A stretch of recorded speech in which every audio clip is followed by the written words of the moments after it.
नमस्कार।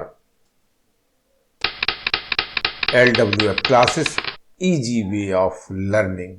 आज की इस वीडियो में हम आपके साथ शेयर करने वाले हैं बहुत ही महत्वपूर्ण जानकारी। यह न केवल प्रतियोगी परीक्षाओं की दृष्टि से काफी महत्वपूर्ण है, साथ ही साथ मध्य प्रदेश के हर एक नागरिक को इन्हें जानना आवश्यक है। MPPSC, MPSI, MP कांस्टेबल और MP पटवारी, इसके अलावा अन्य सभी प्रतियोगी परीक्षाओं के लिए यह वीडियो काफी महत्वपूर्ण होने वाला है। इस वीडियो में हम बात करने वाले हैं मध्य प्रदेश का राजकीय चिन्ह क्या है, राजकीय खेल, राजकीय फल, राजकीय वृक्ष, राजकीय नाटक क्या है, राजकीय पशु, राजकीय पुष्प, राजकीय नृत्य, राजकीय फसल, राजकीय मछली और राजकीय नदी क्या है। इसके अलावा राजकीय गान और राजकीय पक्षी क्या है। इन सभी पर हम इस वीडियो में विस्तार से चर्चा करने वाले हैं। इसमें हमने काफी गहन अध्ययन किया है और उसके बाद यह सामग्री आपके समक्ष प्रस्तुत कर रहे हैं। और हमारा प्रयास यही रहा कि किसी भी प्रकार का कोई भी प्रश्न ऐसा ना हो जो इस टॉपिक पर आए और आपसे ना बने। अगर चैनल नहीं किया है सब्सक्राइब तो सब्सक्राइब कर दें और दबा दें बेल आइकन को। इस वीडियो को अगर पसंद आए तो आखिरी में शेयर करना न भूलें। चलिए शुरू करते हैं। मध्य प्रदेश के राजकीय प्रतीक। मध्य प्रदेश के राजकीय चिन्ह 1 नवंबर 1981 को, जब 25वां स्थापना दिवस मध्य प्रदेश मना रहा था, उसी दिन राजकीय प्रतीक अधिनियम 1981 को पारित किया गया और राजकीय पुष्प, राजकीय पशु, राजकीय वृक्ष और राजकीय पक्षी घोषित किए गए। उसके बाद राजकीय फसल, राजकीय नृत्य, राजकीय नाट्य, राजकीय खेल, राजकीय गान और राजकीय मछली का भी निर्धारण किया गया। राजकीय खेल 9 अप्रैल 2013 को घोषित किया गया। राजकीय गान 2010 को, राजकीय मछली घोषित की 26 सितंबर 2011 को। तो चलिए बात करते हैं सबसे पहले मध्य प्रदेश के राजकीय चिन्ह के विषय में। देख सकते हैं आप मध्य प्रदेश का राजकीय चिन्ह, यह वृत्ताकार है और बाहरी यानी परिधि को देखें तो इसमें 24 स्तूपों की आकृतियां बनाई गई हैं। इसके बाद एक व्रत है, जैसा कि आप देख रहे हैं चित्र में, जो तरक्की और विकास का प्रतीक है। और इसी व्रत में मध्य प्रदेश शासन ऊपर की ओर और नीचे की ओर सत्यमेव जयते लिखा है। इस व्रत के एक तरफ धान दाएं तरफ और दूसरी तरफ गेहूं की बालियां हैं, आप देख सकते हैं। इसमें आप देखें व्रत के अंदर मध्य प्रदेश शासन लिखा है, सत्यमेव जयते लिखा है और बालियां हैं गेहूं और धान की बालियां, आप देख सकते हैं। इस व्रत के अंदर भी एक व्रत है जो केंद्रीय व्रत है और इस व्रत में सुनहरे रंग में अशोक चिन्ह की सिंह की आकृति है और राज्य वृक्ष बरगद को दर्शाया गया है इसके अंदर, जिसका रंग गेरुआ है। तो इस पूरे चित्र को एक बार फिर से आप देख लें। ये देखिए 24 स्तूप बाहर की तरफ बनाए गए हैं और इसके अंदर एक व्रत है और व्रत के अंदर मध्य प्रदेश शासन ऊपर की ओर लिखा है, ये देखिए सुनहरे अक्षरों में, और नीचे सत्यमेव जयते लिखा गया है। अंदर से है जो कि अशोक स्तंभ से लिया गया है और बैकग्राउंड में यह है बरगद का वृक्ष, गेरुआ रंग का है। यह आपको याद रखना होगा यह सभी बातें। यह राजकीय चिन्ह मध्य प्रदेश शासन की स्टाम्प्स में और आदेश में उपयोग में लिया जाता है। आइए अब बात करते हैं राजकीय गान की। मध्य प्रदेश का राजकीय गान आपके समक्ष है।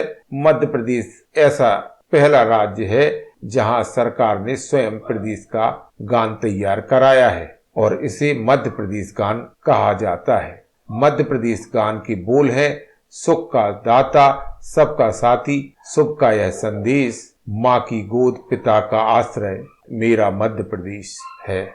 इसकी रचना की वरिष्ठ पत्रकार महेश श्रीवास्तव ने, गाया है इसे पार्श्व गायक शान ने, जिनका पूरा नाम है शांतनु मुखर्जी। इसे लयबद्ध किया है सुनील झा ने और संगीतबद्ध किया है आदेश श्रीवास्तव ने। गीत इस प्रकार है, सुख का दाता, सबका साथी, शुभ का ये संदेश है, माँ की गोद पिता का आश्रय मेरा मध्य प्रदेश है। विंध्याचल का माँ नर्मदा का जल इसके पास है। यहाँ ज्ञान विज्ञान कला का लिखा गया इतिहास है। उर्वर भूमि सघन वन संपदा यहाँ अशेष है। स्वर सो रंग सुषमा से मंडित मेरा मध्य प्रदेश है। सुख का दाता सबका साथी शुभ का ये संदेश है। माँ की गोद पिता का आश्रय मेरा मध्य प्रदेश। शिप्रा में अमृत घट छलका मिला कृष्ण को ज्ञान यहाँ। महाकाल को तिलक लगाने मिला हमें वरदान यहाँ। कविता न्याय वीरता गायन सब कुछ यहाँ विशेष है। हृदय देश का यह मैं इसका मेरा मध्य प्रदेश है। सुख का दाता सबका साथी शुभ का ये संदेश है। माँ की गोद पिता का आश्रय मेरा मध्य प्रदेश।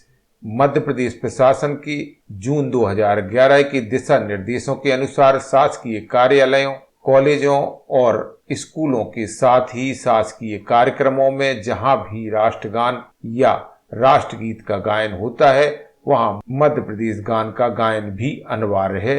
मध्य प्रदेश गान 2010 में एडॉप्ट किया गया या स्वीकृत किया गया। राजकीय नृत्य से क्या प्रश्न आते हैं, आपके समक्ष संपूर्ण जानकारी। राई मध्य प्रदेश का राजकीय नृत्य है। आप देख सकते हैं ये चित्र जो दिखाई दे रहा है यह राई का है। राई नृत्य बुंदेलखंड के प्रसिद्ध नृत्यों में से एक है। राई नृत्य 12 महीने नाचा जाता है और विभिन्न अवसरों पर यह नाचा जाता है। बुंदेलखंड में विभिन्न उत्सवों पर राई करवाई जाती है। राई नृत्य में बीड़नियां नाचती हैं। जो नाचती हैं वो बीड़नियां कही जाती हैं। इस नृत्य के साथ फागें गाई जाती हैं। राई के गीत ख्याल स्वांग आदि और भी कई प्रकार के होते हैं। इस नृत्य की मुख्य नर्तकी को बीड़नी कहा जाता है, जैसा कि हमने अभी बताया आपको। आप देख सकते हैं ये 2 बीड़नियां आपके समक्ष दिखाई दे रही हैं। ये महिलाएं हैं और इन्हें बीड़नी कहा जाता है। आपको याद रखना होगा कि राई मध्य प्रदेश का राजकीय नृत्य है। साथ ही यह भी ध्यान रखना होगा कि किस क्षेत्र में यह ज्यादा आयोजित होता है, तो यह है बुंदेलखंड। आपके समक्ष हम लाए हैं यह छोटा सा वीडियो क्लिप। इसमें आप देख सकते हैं 2 बीड़नियां हैं जो नाच रही हैं। उनके साथ एक ढोलक पर भी व्यक्ति है जो संगत करता है और साथ ही साथ और भी हैं। आप पीछे उनके देख सकते हैं विभिन्न प्रकार के संगीत वाद्य यंत्र बजाते हुए और नीचे आप बैठे हुए लोगों को भी देख सकते हैं जो इसका रसास्वादन ले रहे हैं। इसमें धीरे धीरे संगीत बढ़ता चला जाता है और आखिरी में पदों की छाप तेज होती चली जाती है। बहुत ही मनमोहक यह नृत्य है।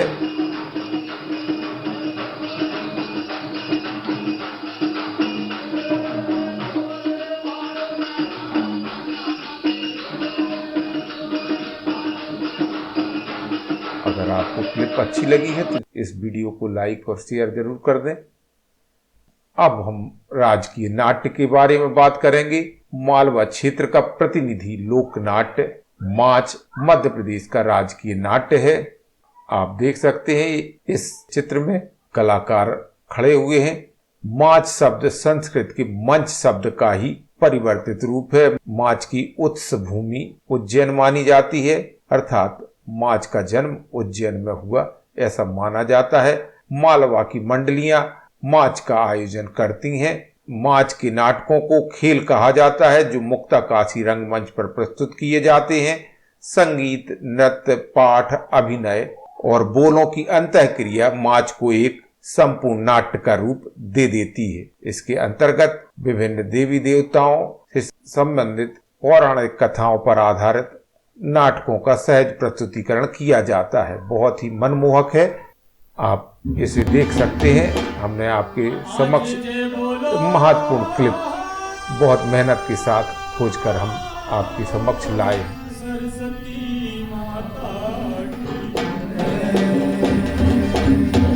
आप देख सकते हैं ये इस तरीके से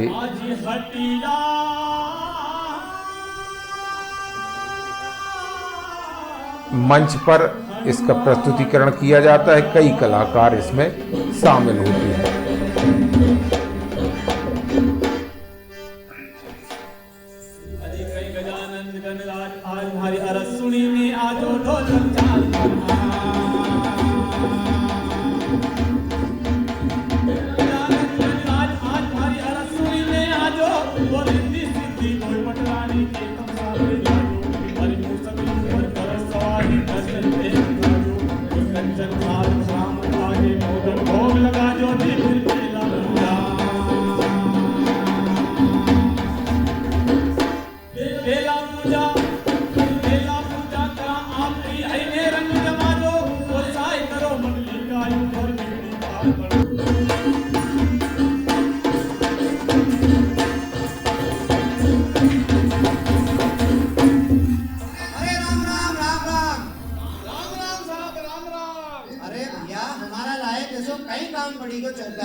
हमने आपके याद करे कौन सा काम है? आज यहाँ परवीन महाराज तेजा जी महाराज की सवारी आने वाली है। या तो बड़ी खुशी की बात है। और देखो धूल वगैरह कितनी उड़ी रही है। हाँ धूल तो उड़ी रही है, पर हमारे करनो कहीं है, या तो बताओ। करनो है आपके पानी को छिड़काव लगाना है। वो हमारा खानदानी काम है। और आपको खानदानी काम है या तो मालूम है, बाकी सबके तो मालूम पड़ेगा आपका खानदान पे जो मशक है ये भरी है कि खाली है। अरे कैसी बात कर रहे हो चौधरी जी, या भी सुन लो आप। तो आप बताओ, ध्यान से सुनो। ध्यान है। आज भर लाया,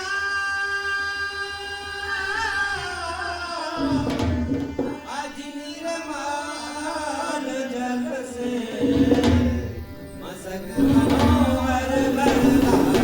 अरे भर लाया, निर्मल जल से मशक मनोहर भरला। अरे भर लाया, निर्मल जल मशक मनोहर भरला। तो आपने देखा और शायद आप अब नहीं भूल पाएंगे कि मध्य प्रदेश का राजकीय नाट्य माच है और माच किस तरह से खेला जाता है रंगमंच पर, यह भी आप नहीं भूल पाएंगे। मुख्य उद्देश्य यही है, जो नहीं जानते हैं बिल्कुल वह भी जान पाए। आपको याद रखना होगा कि मालवा क्षेत्र में विशेष रूप से इसका प्रस्तुतिकरण किया जाता है। राजकीय पशु मध्य प्रदेश सरकार द्वारा वेडरी प्रजाति के 12 सिंघा हिरण को राजकीय पशु घोषित किया गया है। तो मध्य प्रदेश का राजकीय पशु कौन है? 12 सिंघा है। और आप देख सकते हैं यह हिरण जैसा ही लगता है देखने में, लेकिन इसके सींग जो होते हैं वह कई होते हैं, 12-14 सींग भी हो सकते हैं इसके। आप देख सकते हैं इस चित्र में। इसका वैज्ञानिक नाम है रुसरवस डुआउसेली। रुसरवस डुआउसेली यह सर्वडिकुल या फैमिली का जीव है। हिरण की यह दुर्लभ प्रजाति केवल राष्ट्रीय उद्यान कानाकिसली में पाई जाती है। यह एक महत्वपूर्ण तथ्य है जो आपको याद रखना चाहिए। यह बहुत ही दुर्लभ प्रजाति है जो राष्ट्रीय उद्यान कानाकिसली में पाई जाती है, जो कि मध्य प्रदेश का प्रथम राष्ट्रीय उद्यान भी है। यह प्राय दलदली घास में रहने वाला हिरण है, तो इसे दलदल पसंद है। 12 सिंघा को दलदल का मृग के नाम से भी जाना जाता है। स्वैम्प डियर एक ऐसा जानवर है जो विलुप्ति की ओर बढ़ रहा है, तो इसका संरक्षण होना बहुत आवश्यक है। हालांकि मध्य प्रदेश शासन ने इसकी संरक्षण की व्यवस्था की है। आपके लिए ये एक दुर्लभ वीडियो।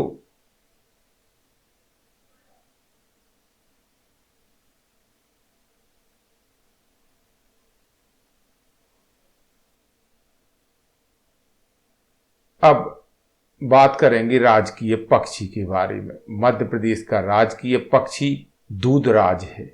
इसका वैज्ञानिक नाम है टर्पसीफोन पैराडाइसी। इसे सुल्ताना बुलबुल, महारैनी, फास्फीफोर्मीज और टिटनी भी कहा जाता है। यह सुंदर पक्षी है और इसका अंग्रेजी नाम एशियाई दिव्यलोकी कीटमार है, एशियन पैराडाइज फ्लाई कैचर। इसकी दुम पर लंबे पंख होते हैं और इसका रंग काला, भूरा और सफेद होता है। दुग्ध की तरह इसका रंग होने के कारण ही इसे दूधराज कहा जाता है। यह बहुत ही सुंदर पक्षी है। इसकी सफेद और काली कलगी लहराते सफेद पूंछ से है। यह अपनी निश्चित आयु होने पर शरीर का रंग बदल लेता है। मध्य प्रदेश के कई जंगलों में इस पक्षी के संरक्षित क्षेत्र बनाए गए हैं। इसमें से चोरल, कजलीगढ़, समरौल, मानपुर व महू आदि प्रमुख हैं। सैलाना और सरदारपुर में भी इसके संरक्षण के प्रयास किए जा रहे हैं। आपके समक्ष एक बहुत ही बेहतरीन और रोमांचकारी यह क्लिप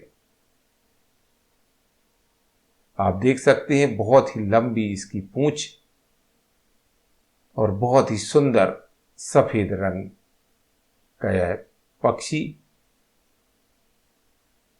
और ये देखिए, ये मादा पक्षी का कलर अपने घोंसले में,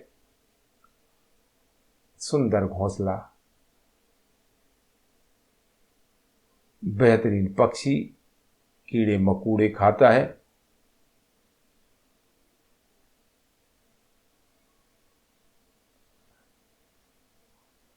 यह मादा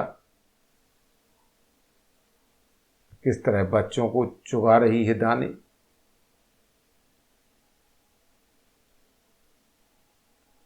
और अगर आपको यह वीडियो और हमारी क्लिप पसंद आई है तो निश्चित रूप से आप इसे वायरल करने की कृपा करें। इस वीडियो को अगर आप हमारे वीडियो को अपने इष्ट मित्रों तक शेयर करते हैं तो यह हमारे लिए बहुत ही सम्मान का विषय होगा। राजकीय मछली, मध्य प्रदेश की राजकीय मछली, यह राज्य मत्स्य का नाम है महाशीर। ताजे पानी की सबसे बड़ी मछलियों में से एक है यह। आप देख सकते हैं इस चित्र में। इसे टोर टोर के नाम से भी जाना जाता है। साथ ही इसका वैज्ञानिक नाम है प्यूटीटेरा। पानी के टाइगर या टाइगर ऑफ फ्रेश वाटर के नाम से भी इसे जाना जाता है। और यह मछली प्रदूषण रोकने और पानी को स्वच्छ रखने में मदद करती है। नर्मदा नदी में यह पाई जाती है। 2011 में इसे राजकीय मछली का दर्जा दिया गया था। आपको याद रखना चाहिए कब दिया गया था राजकीय मछली का दर्जा, तो 2011 में। नर्मदा नदी में कभी बहुतायत में पाई जाने वाली महाशीर की उपलब्धता विगत आधी सदी में मात्र 3% तक ही सिमट कर रह गई है और स्पोर्ट्स फिश भी इसे कहा जाता है। तो इसके कई नाम हैं: Tor, putitora, tiger of water, tiger of fresh water, mahseer, यह सभी इसी के नाम हैं। अन्य नदियों में भी इसकी उपलब्धता है लेकिन बहुत ही कम है और इसे विलुप्त प्राणी के रूप में दर्ज किया गया है और इसके संरक्षण के प्रयास किए जा रहे हैं। आप देख सकते हैं इस वीडियो में सुंदर सी इस मछली को, बहुत ही चमकदार और सुंदर मछली। लगभग 6 फुट की लंबाई इसकी होती है। आप देखिए ये, और वजन भी काफी होता है, 16-17 किलो तक वजन। बहुत ही सुनहरी और सुंदर।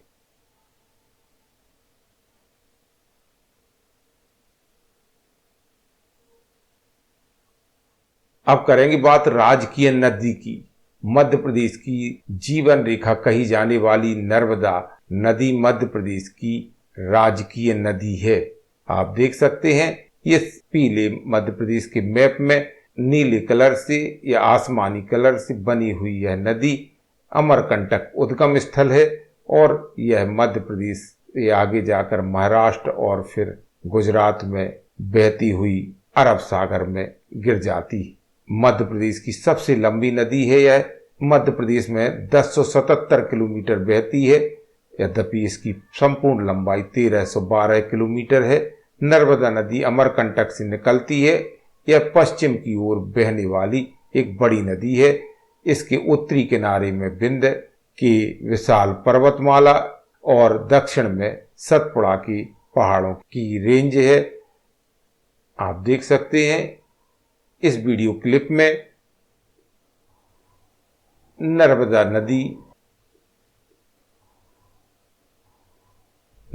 नदी जहां से निकलती है, नर्मदा कुंड का यह दृश्य।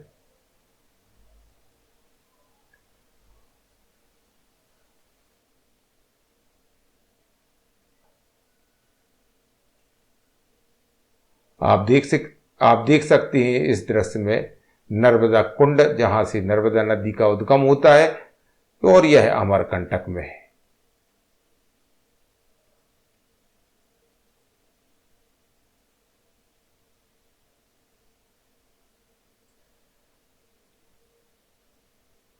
अब आते हैं राजकीय वृक्ष पर। मध्य प्रदेश के राजकीय वृक्ष का नाम है बरगद, या इसे बट वृक्ष भी कहा जाता है। यह मोरेसी कुल से संबंधित है, जिसका वैज्ञानिक नाम है फाइकस बेनगेलियसिस। इसको अंग्रेजी में वनयान ट्री कहते हैं। यह बहुत विशाल वृक्ष होता है, जैसा कि आप जानते ही हैं।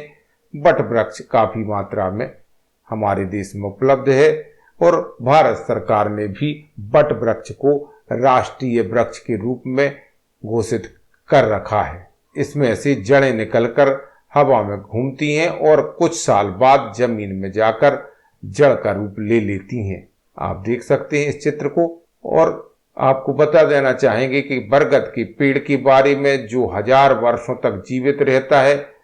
हिंदू संस्कृति में वट वृक्ष यानी कि बरगद के पेड़ का बहुत अधिक महत्व है और यह वृक्ष स्वास्थ्य के लिए बहुत ही फायदेमंद होता है। आप देख सकते हैं यह विशालकाय वट वृक्ष, इसका वीडियो क्लिप आपके समक्ष है। वीडियो क्लिप लाने का हमारा मूल उद्देश्य यही है कि आपको उस चीज के बारे में बिल्कुल निश्चित रूप से एक दृष्टिकोण विकसित हो सके और आप उन सभी को जान सकें जो आप नहीं जानते हैं। मध्य प्रदेश का राजकीय पुष्प है सफेद लिली, जो आकृति और सुंदरता के कारण विश्वविख्यात है। लिली की जाति लिलियम है और कुल है लिलिएसी। सफेद लिली का वैज्ञानिक नाम है लिलियम कैंडिडम और यह आप देख सकते हैं चित्र में सुंदर पुष्प है सफेद लिली। इसके पौधे कठोर, अर्धकठोर तथा कंदीय शाक के होते हैं। गहरी बलुई और दोमट मिट्टी तथा सिंचित मिट्टी में इसका उत्पादन किया जाता है। बहुत ही सुंदर चित्र आपके समक्ष। आइए अब बात करते हैं राजकीय फसल की। मध्य प्रदेश की राजकीय फसल है सोयाबीन। वानस्पतिक नाम है ग्लाइसिन मैक्स।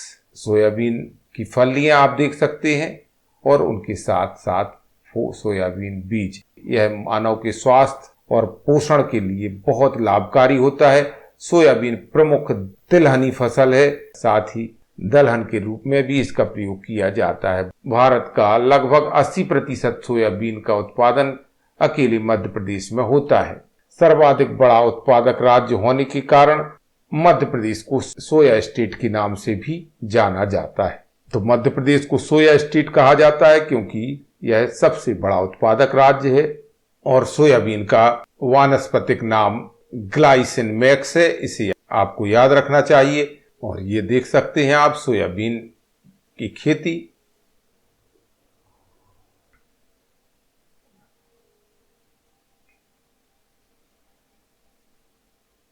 मध्य प्रदेश का राजकीय फल कौन सा है? तो मध्य प्रदेश का राजकीय फल है आम। इसकी मूल प्रजाति को भारतीय आम कहते हैं, जिसका वैज्ञानिक नाम है मैंगीफेरा इंडिका। आम एक प्रकार का रसीला फल होता है और हम सब जानते हैं इसे भारत में फलों का राजा भी कहा जाता है। आपको एक बहुत महत्वपूर्ण जानकारी देना चाहेंगे। आमों की मलिका के रूप में मशहूर आम की दुर्लभ किस्म कौन सी है? तो इसका उत्तर आता है नूरजहां। नूरजहां अफगानी मूल की मानी जाने वाली आम की दुर्लभ प्रजाति नूरजहां के गिने चुने पेड़ मध्य प्रदेश के अलीराजपुर के कट्ठीबाड़ा में हैं।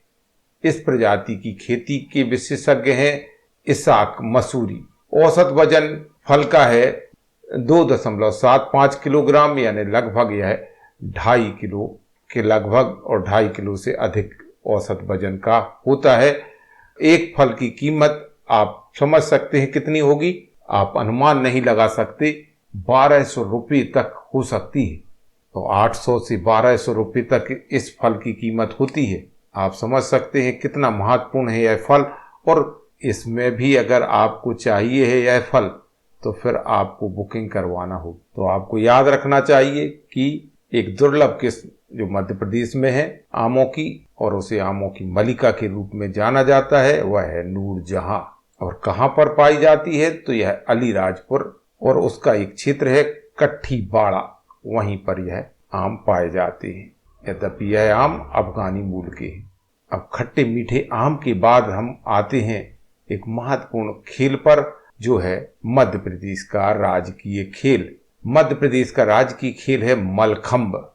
आप इस चित्र में देख सकते हैं एक डंडा गड़ा होता है लकड़ी का और इसे मलखंब कहा जाता है। इसी पर कलाकार पहलवान अपनी प्रस्तुति देते हैं। देखिए, मलखंब भारतीय मूल का परंपरागत खेल है, एक प्राचीन खेल विधा है। इसमें एक प्रतियोगी लकड़ी के खंभे, बेत या रस्सी के सहारे हवा में तरह तरह के करतब तथा योग मुद्राएं दिखाता है। इस खेल में इस्तेमाल होने वाले खंभे, जो कि 10 से 12 फीट ऊंचा होता है, या रस्सी को मलखंब के नाम से जाना जाता है। इसमें रस्सी से भी खेल खेला जाता है और उसे भी मलखंबे के नाम से ही जाना जाता है। तो यह रहा आपकी समक्ष चित्र। और देखिए, मलखंब मल और खंब से मिलकर बना है। मल का मतलब होता है पहलवान और खंब का मतलब होता है ध्रुव, यानी पहलवान का ध्रुव या पहलवान का खंब। और इस खंब पर पहलवान खेल खेलते हैं, वर्जिश करते हैं। खेल से खिलाड़ी के पूरे शरीर का व्यायाम होता है। इसमें इस्तेमाल होने वाला खंबा आमतौर पर शीशम या बेंत की लकड़ी या फिर सागौन का होता है, जिसे अरंडी के तेल से चमकाया जाता है, यानी इसमें अरंडी का तेल लेपा जाता है, पोता जाता है। मई 2013 में इसे राजकीय खेल का दर्जा दिया गया मध्य प्रदेश शासन द्वारा। आपके लिए यह हम वीडियो काफी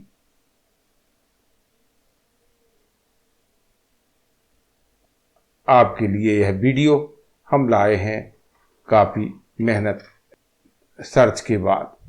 इसमें आप देख सकते हैं हमने प्रयास किया है कि आपको मलखंब के विभिन्न रूपों को बताया जा सके। तो ये देखिए, आप एक लकड़ी का मलखंब है, दूसरा आप देखें ये लटकता हुआ है, हैंगिंग मलखंब कहा जाता है इसे। लटकता हुआ मलखंब है, इस पर करतब दिखाते हुए पहलवान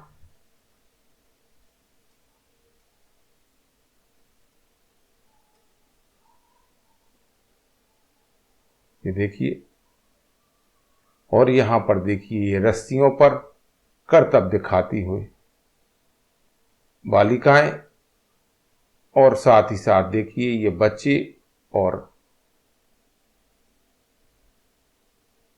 इसके लिए विशेष ट्रेनिंग की आवश्यकता होती है और इस पर करतब दिखाते हैं पहलवान।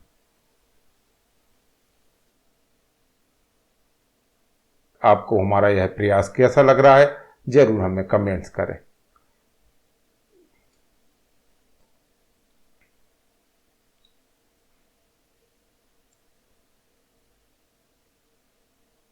तो दोस्तों, हमने इस वीडियो में राजकीय प्रतीक चिन्हों के विषय में आपसे चर्चा की और प्रयास किया कि आपको स्पष्ट रूप से सभी चीजें समझ में आ जाएं।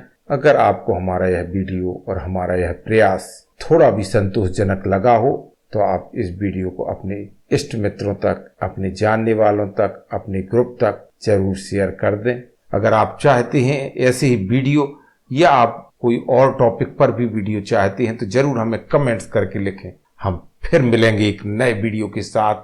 नमस्कार, जय हिंद।